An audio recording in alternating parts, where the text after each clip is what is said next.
Perfecto, pero tenemos mucho para compartir con vos en un día enlutado, ¿no? Por diferentes noticias que hemos estado abordando a lo largo de toda la mañana y que también tienen su correlato en las despedidas, en el cómo despedir a los seres queridos y sobre todo a aquellos que están convalecientes. Le damos la bienvenida a nuestra compañera Maggie Bagliardelli, la saludamos porque se va a encargar de este tema. Maggie, adelante, ¿cómo estás? Hola Pauli, ¿cómo estás? Un saludo para vos, para todo el equipo de trabajo, también nuestros compañeros y mi cuña Maquena, impecable el trabajo que están realizando desde allí. Y bueno, cuando arrancó la semana estuvimos hablando de la cuestión judicial por el tema justamente de Pablo Mus y su hija Solange, que falleció en la ciudad de Córdoba, y Pablo, su papá, que vino viajando desde Neuquén y no pudo llegar a despedirse. A raíz de este hecho, que como decíamos ya se está tratando en los tribunales de Huinca Renanco, también se generó otro interrogante que tiene que ver con el derecho de las personas, los pacientes terminales, aquellas personas que ya están en sus últimos días, tienen derecho también a morir acompañadas, a morir con sus seres queridos, con su afecto. Y bueno, de este tema nos vamos a ocupar ahora, con los protocolos, ¿no? ¿Qué es lo vigente? ¿Cómo tiene que ser? Incluso quizás desde el caso de Solange en adelante. Le vamos a consultar a la doctora Susana Banoni, quien es neumonóloga, es docente de la Facultad de Ciencias Médicas de la Universidad Nacional de Córdoba, magíster en bioética, trabaja en el Comité también de Ética del Hospital Nacional de Clínicas y también es integrante del Comité de Bioética y Derechos Humanos del COE. Así que Susana, un gusto poder charlar con vos. Muchas gracias por este contacto.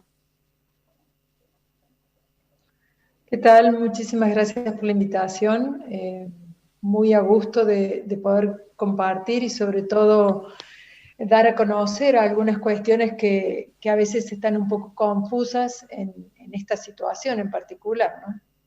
Exactamente, primero para preguntarte, para arrancar, comentanos por favor este Comité de Bioética y Derechos Humanos del COE, cuándo se inició, qué función cumple.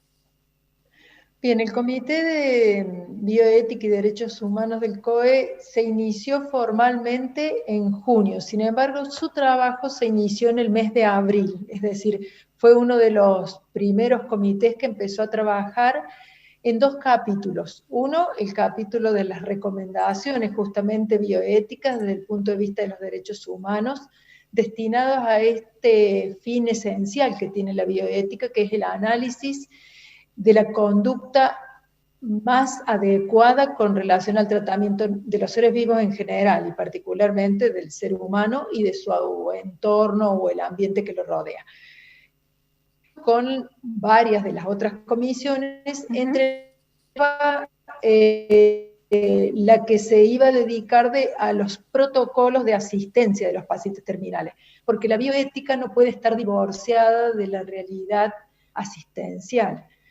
En estas condiciones de pandemia, lo primero que hay que considerar es que son situaciones extremas. No son las situaciones habituales donde una persona enferma muere habitualmente acompañado, habitualmente con servicios de salud suficientes que están a veces hasta sobrando a este hecho de las catástrofes, y en estas circunstancias se incluyen las pandemias como verdaderas catástrofes, al igual que terremotos, que guerras. La demanda de los servicios de salud los lleva a una situación límite. Y eso se refleja en todos los aspectos. Entonces, esta comisión comenzó a trabajar en la elaboración del protocolo de acompañamiento, es decir, lo que tenía que ser los cuidados desde los derechos humanos para estos pacientes que en ese momento incluimos predominantemente, pero no exclusivamente, los pacientes que podían morir por COVID, ¿sí? Estas recomendaciones, por lo temprano que aparecen en el desarrollo de la pandemia, situémonos que era una condición donde no teníamos más de 10 casos, a lo mejor en la provincia de Córdoba, había departamentos totalmente libres de la enfermedad, a lo que empezó a ocurrir con el transcurso del tiempo. En ese momento, en pleno ASPO, es decir, del aislamiento social obligatorio, no había muchas posibilidades de contagio, pero a medida que se fue flexibilizando algunas de las actividades, la enfermedad empezó a crecer como era esperable que iba a ocurrir, como había ocurrido en todo el mundo. Entonces, en ese periodo de trabajo donde se desarrollan estas pautas, era una la situación epidemiológica. cuando avanza la enfermedad, esta situación se convierte. Entonces también se requiere que este mismo comité apoye, y uno de sus miembros, de hecho, de los que redactan, porque el comité tiene una estructura de expertos, cuyo coordinador es el doctor Andruet, y luego se generaron dos subcomisiones que trabajaron, una en asistencia y otro en derechos humanos. Yo pertenecía justamente a la de bioética y derechos humanos, a esa pertenezco. Y de ese mismo grupo, uno de los integrantes pasa a trabajar en algo que surge en septiembre, que sin lugar a dudas surge motivado por el caso Solange, porque claro, en ese momento se produce un verdadero impacto en la población y es frecuente que frente a estas situaciones que golpean tan duro, uno tienda a minimizar el contexto, y eso no puede ser minimizado, es decir, ocurrió en un evento donde el riesgo de contagio era muy alto y no hay experiencia. Por allí uno lo invitan a dar una charla y le dicen, usted como experto, no, en COVID no hay expertos. Y lamentablemente se hace camino al andar. Y por más programado que uno lo tenga, siempre hay circunstancias donde a alguien le toca decidir sobre qué hace el otro en una situación de incertidumbre. Porque la vida es una situación de incertidumbre.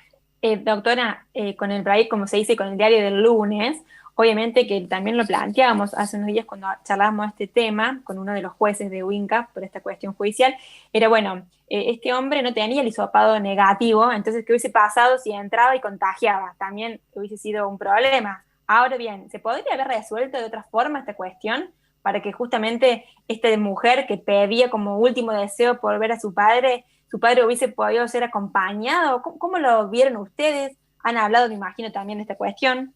Sí, lógicamente. Eso dio lugar justamente a nuevas pautas, a pautas más enfocadas a esta nueva realidad. Y ahí era donde le decía que uno de los miembros de esta primera comisión, con el comité de expertos, se suma a esta segunda redacción que toma de punto de partida todo nuestro trabajo, porque es la doctora Fernanda Marchetti quien también había trabajado en estas pautas iniciales. Entonces se propone ya específicamente cómo llevar a la práctica, o sea, no solo el respaldo del equipo de salud, que fue en cierta manera la intencionalidad primordial del primer capítulo, diseñadas por Abril, que el equipo médico no tuviera que decidir en soledad. Y nosotros recomendábamos al equipo médico, pero era necesario que hubiera estructuras que tampoco la policía tuviera que resolver en soledad, ¿sí? Es decir, que no tuviera que ser uno el que decidiera usted pasa y usted no pasa. Todas estas cuestiones. Entonces, cuando se desarrollan estas segundas pautas ya es en septiembre, muy cercanas al protocolo nacional que también da lugar, que creo que es el 754 del Ministerio de Salud de la Nación, que también da lugar. ¿Cómo son las pautas en Córdoba?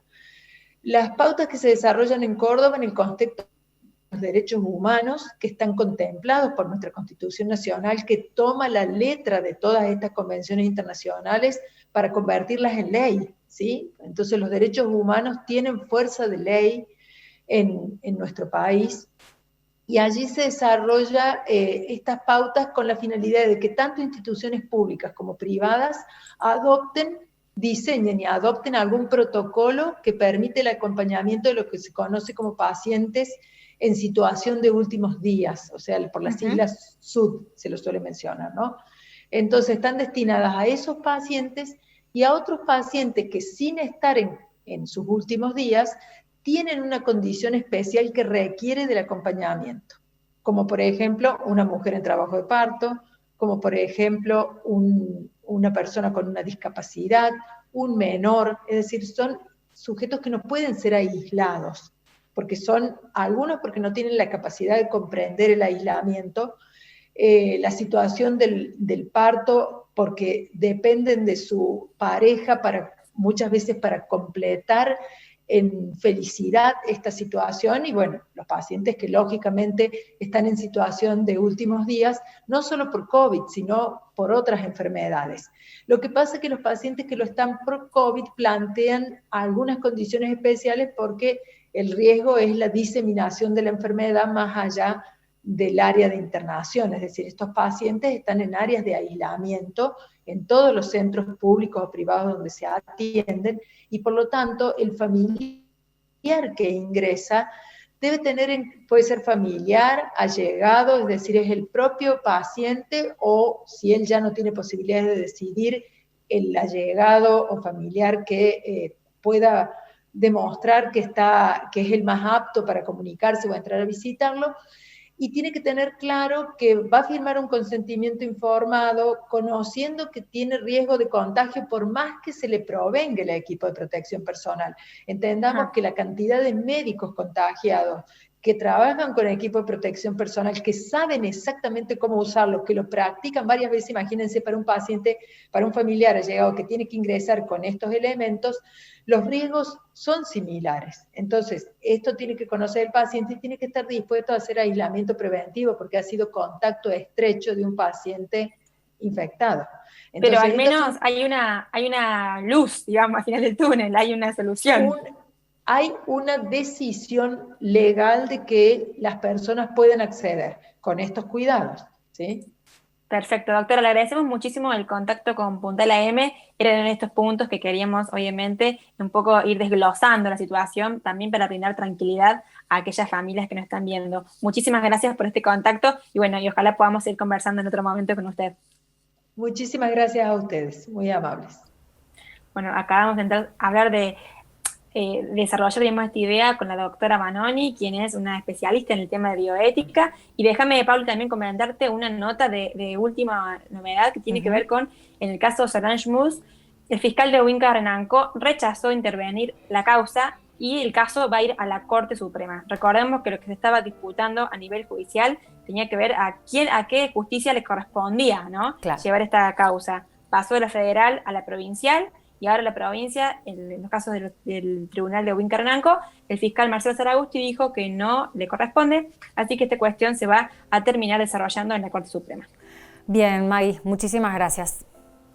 Hasta luego. Hasta luego. Y cambiamos de tema.